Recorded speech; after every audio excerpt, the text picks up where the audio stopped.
Bienvenidos a la serie de podcast entre Anholster y Ex Ante. Vamos a hablar hoy día de opacidad versus transparencia. Porque los datos son para dar transparencia, pero a veces no hay datos y entonces tenemos que hablar de esa cosa también. Estoy junto con a Cristóbal Uneus. Él es el director de Data Science y gurú espiritual metafísico. Me falta, ¿qué más? Alquímico. Todos los días te voy a agregar algo de Decide Chile, que es la plataforma política de análisis político de Anholster, con Antonio Díaz Araujo. Él es el gerente general de Anholster. Muchachos, ¿cómo están? Todo bien. Muy bien, ¿y tú? Muy ¿Listo bien. para el domingo? Listo. Y nos falta presentar a la invitada. Listo para el domingo, pero eso. Tenemos a una invitada especial, también a María Jara Quemada, directora ejecutiva de Chile Transparente, quien ha tenido la amabilidad de estar esta tarde con nosotros. María, ¿cómo estás? Hola, muchas gracias por la invitación y yo también sigo al gurú espiritual cada elección que hay porque de verdad que el CERVEL es totalmente fiable y de ahí vienen los datos, pero la manera en que se visualizan y se informan no tiene comparación. Oye, vamos a partir al tiro, ¿no? Oye, yo sí debo decir algo. ¿Qué? Hoy día me presentaron la...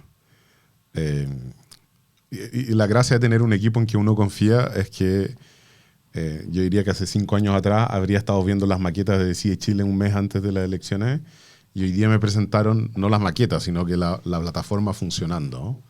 Es impresionante lo que se viene. Es realmente yo quedé impresionado. Y lo que me da rabia es que como la vi, se me ocurrieron como 25 ideas más, pero no van a estar para esta elección. Pero impresionante, quedé impresionado. Felicitaciones a todo el equipo, a los fans como María Jara, que más... solo me imagino, María, cuando vas a Estados Unidos y tienen que pronunciar tu nombre, me da risa cada vez que lo veo. Jara nomás me dice. ¿Jara nomás? Deberías decirle María Burned Jara. María Jara y mi marido que es de apellido Verde Soto, de hecho nos dicen Mr. Verde, Mrs. Jara, y ahí quedamos. Listo, muy bien. Good enough. Oye, bueno, hay que visitar entonces decidechile.cl, sobre todo el domingo, por supuesto, cuando ya esto esté operando, pero se vienen cosas interesantes. Menos mal que Antonio... Se vienen cositas, como dice alguien. Cositas y perlitas. Claro. Oye, partamos con María Jara Quemada. María Jara Quemada, a ver, tú tienes una especialidad en asuntos sobre la transparencia. Y uno siempre tiene que cuestionar acerca de si el proceso es suficientemente transparente. Hasta ahora, ¿cómo has visto el desarrollo del proceso plebiscitario? A ver, yo creo que este plebiscito obviamente tiene ciertas particularidades que lo hacen distinto de las elecciones normales a las que estamos acostumbrados. Ya nos pasó un poco en el de entrada, pero obviamente yo creo que este está bastante más polarizado. Y de hecho, bueno, según si le creemos a las encuestas, el domingo lo vamos a ver, los resultados van a ser bastante más estrechos de lo que fue el plebiscito de entrada. Entonces, efectivamente, yo creo que hay menos transparencia. O sea, de partida, las normas de financiamiento, por ejemplo, son distintas. Acá se permite que haya movimientos, grupos que se generan solo para efectos del plebiscito, puedan hacer propaganda y campaña electoral y recibir aporte. Y la verdad es que muchas veces nos falta información sobre quiénes son, quiénes están detrás de estos grupos. De hecho, si vemos también la información sobre aportes electorales, en el caso de tanto el plebiscito de entrada como de salida, se da que un porcentaje mucho más alto son aportes reservados, es decir, no sabemos de quiénes vienen, a diferencia de lo que ha pasado en las otras elecciones desde que tenemos las reglas nuevas. Donde, no sé, por ejemplo, en las parlamentarias, alrededor del 90% de los aportes nosotros sabemos con el nombre y apellido de quienes vienen. En cambio acá no es así. Entonces yo creo que no hay tanta transparencia y además las reglas son mucho más fáciles de vulnerar. Por lo tanto, yo creo que hay un subreporte del gasto de propaganda y los aportes que no podemos tener claridad de cuánto es, pero yo creo que lo hay. Y de hecho ya hay algunas denuncias que se han recibido, entiendo yo, porque ha salido en redes sociales, que se han recibido algunas denuncias ya en el CERVEL de organizaciones o personas que estarían haciendo propaganda y por lo tanto estarían recibiendo aporte y que no están registradas, autorizadas en el CERVEL. Entonces yo creo que de partida tenemos acá un tema de que efectivamente tenemos menos transparencia y rendición de cuentas que en un proceso normal. Y yo creo que efectivamente tenemos que pensar mejor en este tipo de situaciones y adaptar las normas, porque si se aprueba la nueva Constitución vamos a tener más procesos de democracia directa y de participación que son distintos a las elecciones comunes y corrientes a cargo de elección popular. Por lo tanto, ahí vamos a tener un desafío de cómo pensamos en esto para aplicarlo a eso. Y si es que no se aprueba, igual probablemente vamos a tener más de este tipo de situaciones que son sui generis o tienen sus particularidades y que yo creo que requieren en el fondo una nueva vuelta de tuerca para que no pase lo que estamos viendo en el plebiscito, que yo creo que quedó ahí nomás. Y por otro lado, así ya para ir como cerrando un poco, yo creo que también se da mucho lo de redes sociales, el tema de los bots, etcétera. Eso también es súper difícil de fiscalizar. Ahí también yo creo que hay mucho gasto, mucha campaña oculta y que es muy, muy difícil de fiscalizar quiénes están detrás, quiénes están poniendo plata, etcétera. Y que yo creo que en particular en el plebiscito se da con mucha mayor intensidad y si bien en teoría Facebook y Twitter tienen que reportarle al servicio electoral, no lo hacen de manera completa. Entonces yo creo que ese es un desafío global, pero que creo que en el plebiscito, que especialmente en el de salida, lo estamos viendo como mucho más patente todavía. Increíble, Antonio Díaz. Pasamos de un cierto estándar, nunca el ideal, pero bueno, había un cierto estándar y ahora se empieza a opacar el estándar. O sea, en el gasto electoral, sin lugar a duda, en las campañas, por así decirlo, clandestinas, sin lugar a duda, yo también creo que eché un poco de menos más crítica a la sociedad civil y no, nada dirigido a ti, María. Pero la forma en que el CERVEL está publicando estos datos, yo encuentro que no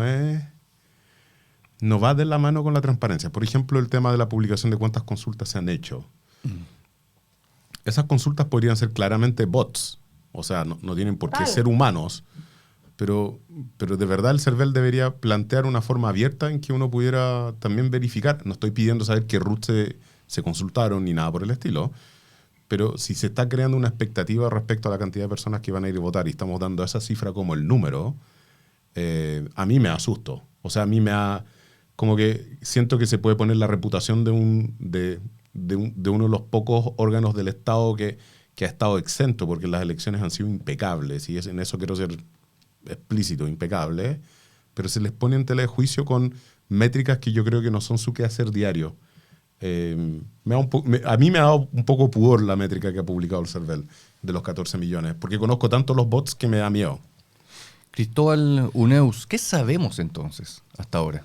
Yo creo que María plantea un tema que es clave. En el plebiscito de entrada habían aportes, ¿no es cierto? Y los aportes fueron rechazo alrededor de 500 millones y el apruebo 100 millones a plata hoy día. Y hoy día esa cifra es como multiplicado por 4. Estamos hablando de 2.000 millones versus 500 millones. O sea, estamos a nivel de una campaña presidencial. De la primera vuelta. El rechazo, claro. Claro. Dada la importancia de la elección, me cuesta creer que sea tan poca plata. La del apruebo. Y la del rechazo. También. Me suena que para la importancia que le están dando muchos actores, me suena poco. Y uno podría mirar, por ejemplo, la franja. ¿Dónde está el gasto de la franja? Yo acabo de hacer una búsqueda rápida en los aportes declarados, que son los aportes. No sabemos en qué se está gastando la plata, que ese es el otro problema. ¿Cuánto se aporta a la franja? No sale. Sería bueno saber en qué se gastó la plata. Porque aquí lo que hay que declarar es el aporte, no el gasto. Entonces el problema es, yo veo muchas banderas, muchas cosas, una franja muy buena, ya, pero ¿cuánto costó? Una cantidad de brigadistas, no menor. No menor. Por un buen tiempo ya. Dada la importancia de esto, ¿por qué no hay declaración de gasto? Y yo estoy de acuerdo con María que independientemente de lo que pase el domingo, esto va a venir más seguido. Debemos pensar una legislación 2.0 que mucha gente ha pensado, pero el legislador no ha querido implementarla. Pero implementaron un montón de cambios en esta pasada, con el padrón electoral, que yo encuentro que no propician la transparencia. Creemos un identificador de votante o lo que sea para preservar los datos privados de las personas, pero lo que ocurrió acá con el padrón electoral yo lo encuentro terrible. O sea, solo saber los votantes por circunscripción en forma pública, yo encuentro que es un retroceso hacia la transparencia. ¿Qué opinas tú, María?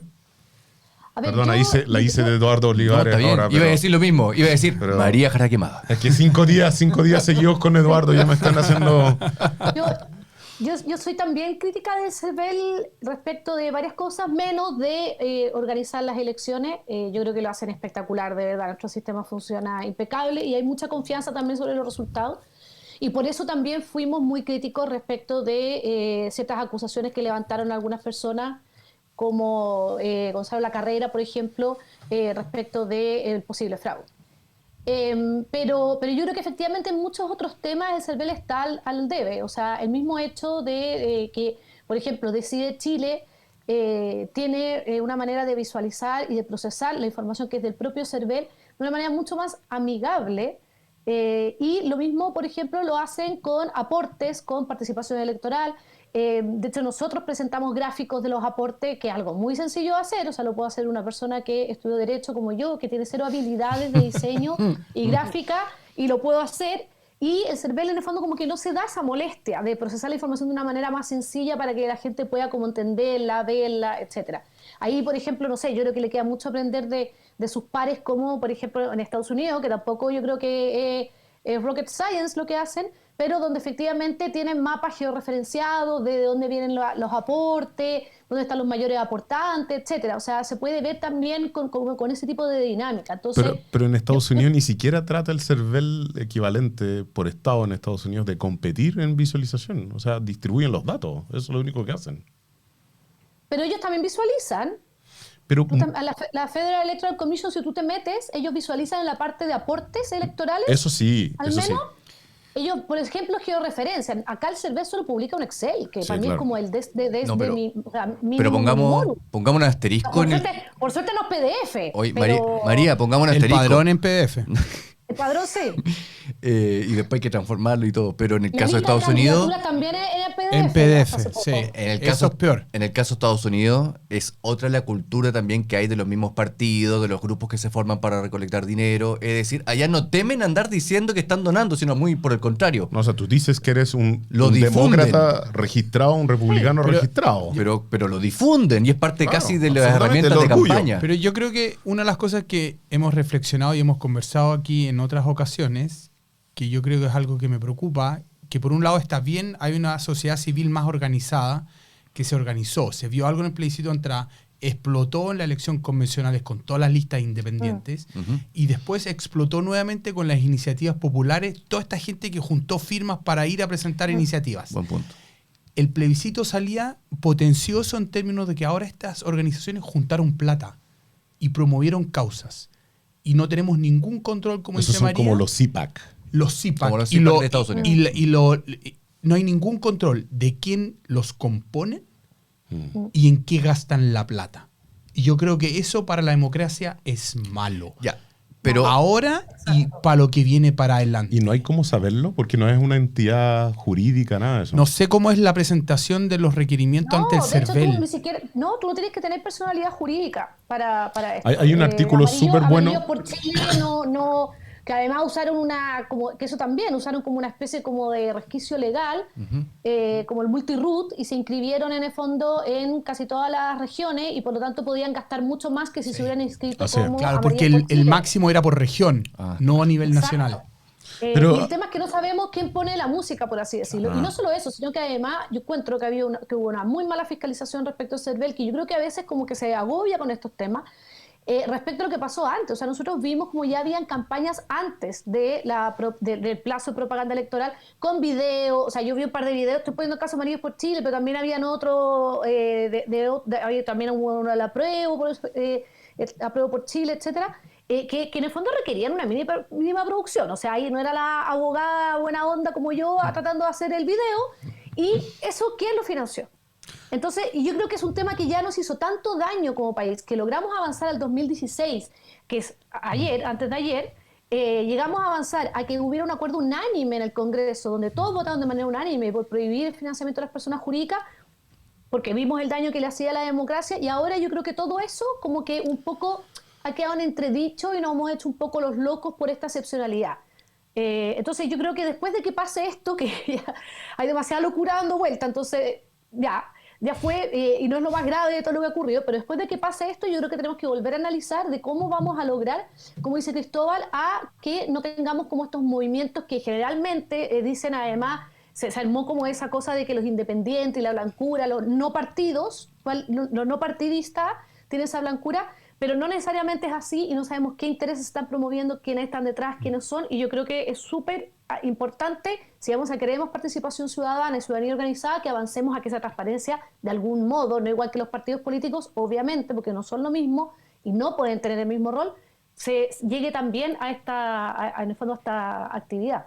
La competencia es desleal, eso sí, en el mundo digital. Yo lo encuentro difícil, la fiscalización de videos que no tienen autor, cuyo origen es muy difícil trazar, en un país en el cual se acepta todas las aplicaciones que van en los teléfonos sin ningún tipo de regulación y oversight de ningún tipo. O sea, yo hoy día no tengo dónde recurrir para decirle a WhatsApp o decirle a Telegram o decirle a Facebook, dime quién fue el primer usuario que posteó este video, porque quiero entender de dónde salen los recursos para hacerlo y por qué interfiere en la campaña o algo por el estilo, pero eso no existe hoy día. O sea, lo que tú estás hablando y Cristóbal están hablando hoy día, y no es por desmerecerlo, yo encuentro que es absolutamente necesario, pero no tenemos un marco regulatorio que nos permita pedir la trazabilidad de dónde parte lo viral. No, si yo ni siquiera estoy hablando del gasto en yo sé digital, que no. estoy hablando de la organización. La organización. Por ejemplo, No, a lo que voy yo es que lo que me pasa a mí es que yo puedo tener todos estos aportes, pero no sé cuántos videos se hicieron con esto. No tengo la menor idea. o brigadista, por ejemplo. O los brigadistas. O Impulso Norte recibió más de 140 millones de pesos. ¿Quiénes son? ¿Quiénes lo componen? Impulso Norte. Impulso Norte. Esos son los nombres que tienen. Mira. Partido Socialista, 170 millones. Con mi plata no, eso ya sabemos algo más, 150 millones. Impulso Norte, 140. Amarillos por Chile, 120. Me Importa Chile, 120. Aquí estamos por Chile. ¿Quiénes son esta gente? Informa Chile, 100 millones. Después vienen algunos partidos, ni tan jóvenes, otra plata. Corporación Aprueba por Chile. No sabemos quiénes están detrás. En algunos casos sí, en otros casos no. Y ese es el problema, que después no hay fiscalización. Sí. Y si no me equivoco, entiendo que CIPER y algunos medios o algunos periodistas trataron de ir detrás de esto, en el fondo quiénes estaban detrás, y le pidió por transparencia de información a Cervel y el Cervel no se las dio. Entonces hay un tema ahí. O sea, yo creo que está bien, yo entiendo lo de resguardar ciertos datos, que bueno, por ley se tiene que publicar el padrón, así que no sé qué tantos datos se pueden resguardar, pero yo entiendo que hay que resguardar ciertos datos, pero también creo que hay temas en que en el fondo la privacidad cede. O sea, aquí esto es relevante, son personas que están recibiendo aportes, que están haciendo propaganda y deberíamos saber quiénes son. Y lo mismo que lo que decía Antonio antes, o sea, también modernizar un poco el sistema para que pudiéramos tener más información sobre la participación electoral, quiénes están participando, quiénes no, etcétera, etcétera, que se puede hacer hoy en día. Y lamentablemente tenemos que quedarnos a la espera de que el Cervel haga ese trabajo, que en general está harto tiempo después de las elecciones. O sea, yo creo que todavía no sale la información de la segunda vuelta, de hecho. Esto no pasa sé si con salió la de la primera. ¿Esto pasa con el Cervel independientemente de quién esté en el Cervel presidiéndolo? Sí. Entonces es algo institucional. O sea, sí, no. Yo no, o sea, a ver, sí, no. Es lo público, eso sí, ¿no, María? Es lo público, es el derecho público. Hago lo que está en la ley. Claro, o sea, yo creo que en el fondo efectivamente podría haber cambios. Podría llegar un consejo directivo, persona al consejo directivo que efectivamente tuvieran estas prioridades y trataran de generar esos cambios. Pero yo creo que en general se ha mantenido como un poco el statu quo, porque yo creo que, no sé, quizás no tienen las capacidades, o esas capacidades las guardan para efectivamente enfocarse en seguir haciendo las elecciones bien. Pero yo creo que el Cervel hoy en día, por ejemplo, lo mismo de los gastos, o sea, ¿cómo se llama? Impulso Chile recibió 150 millones, pero nunca hemos visto en verdad al Cervel en terreno, por ejemplo, tratando de calcular si lo que tú recibiste como aporte coincide un poco con los gastos. Claro. Y después, en el fondo, que no te venga esta rendición de cuentas, como en el caso de Karina Oliva, con un desayuno por 150 millones de pesos con la cajita de jugo. Entonces, como que hay poca fiscalización también de eso, y también hay tecnología que tú puedes usar para hacerlo. O sea, no es tan complejo. Entonces, yo creo que ahí ha faltado como quizá, como que se le dio un músculo nuevo al Cervel, que yo creo que le ha faltado como querer ejercitarlo. Yo creo que en eso ha estado como un poco al debe. Bueno, siempre hay queja de recursos. Entonces quizá el músculo se lo entregaron, pero no lo alimentaron. También podríamos decirlo. Mira, sí, pero cuando se discutió esto en el 2016 hubo una negociación, yo estuve ahí presente en el Congreso, y finalmente, bueno, el Cervel pidió 10, le dieron 7, pero finalmente el Cervel accedió a esos 7. No, o sea, como que hubo un acuerdo, una negociación. Bueno, entonces, pero es difícil que si te dan 7 negarte. Sí, no pero no le dieron 4, ¿cachai? Entonces lo que voy yo es que igual algo más de músculo podría haber. Oye, estamos hablando con María Jaraquemada, directora ejecutiva de Chile Transparente, pero también es importante ver ahora otra parte pequeña en los minutos que nos restan sobre el tipo de información que el Cervel despliega para el ciudadano que necesita ir a votar ese día. En eso, tú, María, has notado un cambio relevante, importante. Bueno, la verdad, la gente está tan acostumbrada a consultar su root en el sistema que da igual. No, yo sí he notado un cambio. O sea, a mí me llegó un mail y me llegó un mensaje de texto, nunca me había llegado. Y yo, bueno, no Invasión, sé. invasión a la privacidad, alguien puede haber No, dicho eso. feliz. Yo creo que el Hablando de eso, CERVEL... el otro día me llamaron de un, no voy a decir de dónde, pero me llamaron de un servicio de telefonía y yo le dije, oiga, ¿me puede eliminar de la base de datos? ¿Por qué la han llamado mucho? Le digo, sí, es que yo no lo he autorizado. No, usted está equivocada, me dice. La ley de CERNAC dice que sus datos son públicos, tal como cuando usted da el ruta en el supermercado. Yo le dije, no, usted está equivocada. No, llame a CERNAC, me dice. Llame a CERNAC. Pero muy entretenido. Yo, complementando lo que dice pero, María... perdón, dale. Perdón. Y lo último, que hablé con personas que en general no votan y que no están nada informadas, y así como para agachar, porque uno es como sobreinformado de esto, entonces es difícil saber. Y sabían que el voto era obligatorio y sabían que habían habido cambio en las mesas y habían consultado. Ahora, esto es una experiencia personal, obviamente no es nada representativo, pero noté gente que no le interesa para nada estos temas y que en general no participa, que estaba enterada de estos cambios, así que yo creo que O sea, en ese sentido se ve ha estado más activo. Yo tengo una mamá que es brasileña, no es chilena, y le llegó el mensaje de texto del CERVEL diciendo que el voto es obligatorio. Yo no sabía que los extranjeros estaban obligados a ir a votar. Si están inscritos aquí, sí. No, pero es que la inscripción es automática. No Claro. es... No sé, buena pregunta. Yo, complementando lo que dice María... Pero era no menor, claro, o sea... yo siento que en esta elección el CERVEL ha hecho mucho más que el gobierno en informar, uno, el cambio de las mesas, que le corresponde, y dos, que el voto es obligatorio. Ah, sí, Y absolutamente. eso yo creo que es una vuelta de tuerca no menor porque el CERVEL se lo tomó en serio. Yo hubiera esperado al inicio de la campaña, tenía el prejuicio que yo pensé que el gobierno se le iba a jugar con el todo, que esto era una elección de voto obligatorio. La primera, luchamos por esto, ¿no es cierto? Después de todos los cambios y los errores que se han cometido. Y me ha sorprendido gratamente que el CERVEL se puso la camiseta, se la puso bien puesta. Y también me llegó el mail, también me llegó el mensaje de texto del teléfono. Y yo encuentro que eso está muy bien. Ahora faltan todas las otras cosas que hemos Pero mencionado. eso es la ley, eso no es la culpa del CERVEL, eso es la ley. No, está bien, pero la ley le obliga a fiscalizar los gastos y no lo fiscaliza. No, claro, sí, el punto yo creo que... a ver, solo para ir al detalle, yo creo que la fiscalización de los datos en un mundo digital como el que estamos nosotros hoy día es una tarea titánica. No son 10 el presupuesto que necesitamos, es probablemente 1000. Entonces, la pregunta que hago yo en esto es un poco distinta. Yo creo que pasa por una regulación un poquito más agresiva respecto a las aplicaciones que todos tenemos en nuestros teléfonos en Chile. Porque es ahí donde consumimos el contenido. O sea, la franja está bien, hay un porcentaje de la población que consume la franja, pero después está el porcentaje de la población que lo ve una y otra vez en Facebook, en TikTok, en Twitch, en Twitter, en WhatsApp, en Telegram y así sucesivamente. Esa parte yo la encuentro que es extremadamente agresiva y nosotros nos estamos quedando atrás. Estamos perdiendo la virginidad, yo creo, con el tema del gasto electoral de forma explícita. Sí. Comparado con los argentinos, los brasileños, estamos detrás de las máquinas de crear contenido y apoyo de redes sociales en la difusión de esos contenidos. Pero no nos engañemos respecto a que pueden existir fábricas de contenido de lo que sea, de videos, de audios, de estudios. En Brasil llegan a crear estudios falsos para entrevistar a personajes falsos con tal de crear una historia no real. Pero no hemos llegado a ese nivel todavía. Bueno, y que no lleguemos, María, ¿no? Yo creo que estamos a la vuelta de la esquina. Sí, yo también. Esa es la verdad. Yo creo que lo que se ha visto en esta campaña, a mi juicio, yo creo que nos demuestra que estamos a la vuelta de la esquina.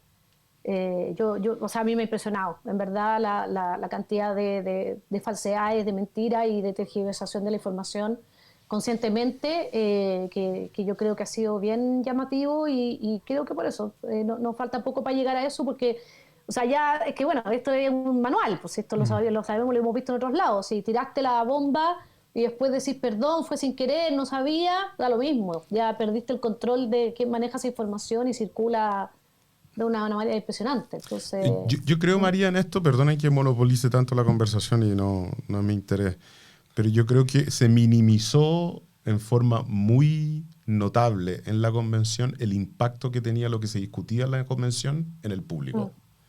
Y que eso exacerbó mucho lo que son las campañas hoy día. Pero mucho de lo que ocurrió en la convención era caldillo para lo que está ocurriendo hoy día. Porque había no solo retórica, sino que también habían muchas cosas que eran limítrofes desde el punto de vista de la verdad dentro de la convención. O sea, habían discursos que por favor eran ya de todos los lados, pero era una cosa bien terrible. O sea, y salían al público en los diarios en la noche. Entonces lo que estamos viendo acá es como la convención con esteroides, un 2.0 de lo que aparecía. Qué interesante pensar que fue un problema haber sobreexpuesto la conversación dentro de la convención, porque eso es lo que hubiésemos siempre deseado. El problema está en que se sobreexpuso elementos Jurel tipo salmón al final del día. Claro. Claro, eso es. O sea, y un montón de detalles de la vida cotidiana de los chilenos que se pusieron allí, Sí. que francamente, o sea, no sé, como el ejemplo del agua o del litio y queremos copiar los autos bolivianos y vamos por escondida y cosas por el estilo, que algunos convencionales decían, que eran cosas que yo creo que al final uno toma esos videos y después tú los repites 1000 veces, y se transforma una bola de nieve. Bueno, así estaba Pero pasando. ¿sabes qué? A mí me pasó que yo percibí en la convención o de este tipo de situaciones algo similar a lo que pasa en el Congreso, pero claro, las personas eran distintas, eran más activistas, venían de otras causas, etcétera, que es un poco esa como burbuja informativa, donde las personas pensaban que lo que ellas decían, lo que ellas pensaban, lo que ellas proponían, era lo que todos compartían. Absolutamente. Era como obvio que todos lo iban a entender. Y es un Narcisismo poco lo mismo colectivo. en el Congreso, aprueban tal cosa y todos decían, pero ¿qué se les pasó por la cabeza? Y ellos como que no ven que todos vamos a decir qué les pasó por la cabeza, o cuando actúan de cierto modo y todos decimos, pero ¿cómo están haciendo esto? Entonces yo lo vi muy rápido y de hecho a mí me llamó mucho la atención y dije, ¿qué estamos haciendo nosotros para que cuando generamos estos cuerpos colectivos se generan estas dinámicas de actitud, de no escuchar lo que te dicen afuera, de creer que tú tienes la verdad, que la gente va a terminar entendiendo, y no ponerte a pensar y decir como, no seré yo que no estoy entendiendo, no seré yo que estaré equivocada. Narcisismo si todos colectivo. se espantan, eso. Pero algo hacemos para que ese narcisismo colectivo se haya dado tan rápido en una entidad súper distinta, con personas que no venían de la política tradicional. Porque claro, uno al Congreso lo achacaba un poco al tema de los partidos políticos, que estaban como desconectados, etcétera, etcétera. Pero cuando vemos a estas personas que vienen como más conectadas con lo que está pasando con ciertos grupos de la ciudadanía y llegan a esto y les pasa lo mismo, no sé, a mí me queda esa duda todavía y creo que es algo que tenemos que masticar más para ver cómo nos generamos ese narcisismo colectivo tan rápido. Quizás eso mismo, faltó intermediación mayor, más tiempo, más campaña, más conocimiento de los distritos, más allá de los electores propios. María Jaraquemada. Bueno, lo último, A ver. piensa que por la falta de tiempo Sí. dejaron de hacer trabajo en terreno, entonces dejaron también de conectarse un poco con lo que estaba pasando fuera de la convención. Tienes toda la Pero razón. eso. Oye, te voy a pasar un aviso, María Jaraquemada. Si tú vas a la página decidechile.cl, vas a encontrarte con un link que es la polla en que uno tiene que anticipar el resultado del plebiscito y además puedes anticipar la participación electoral. Y Antonio Díaz Ya. te va a decir qué se puede Mira, ganar la así que- gente, qué se puede ganar la gente que más le apunte. Puedes ganar un iPad, un Apple Watch Perfecto. o un set de No, cuchillos. yo quiero el iPad porque mi hijo ya rompió el iPad, Oye. así que necesitamos uno. Y sabemos la fuente de financiamiento de esos regalos, Holster. Ah, muy bien, muy bien. Eso está muy bien. María Jaraquemada, muchísimas gracias por haber participado en este podcast junto con Cristóbal Uneus, con Antonio Díaz y quien habla Eduardo Olivares. Muchas No, gracias, a María. ustedes por la invitación, cuando quieran. Buenas Abrazo. vacaciones, disfruta. Chao, chao, un Chao. abrazo. Chao, chao. Nos Chao. vemos mañana Mañana. para continuar con la serie.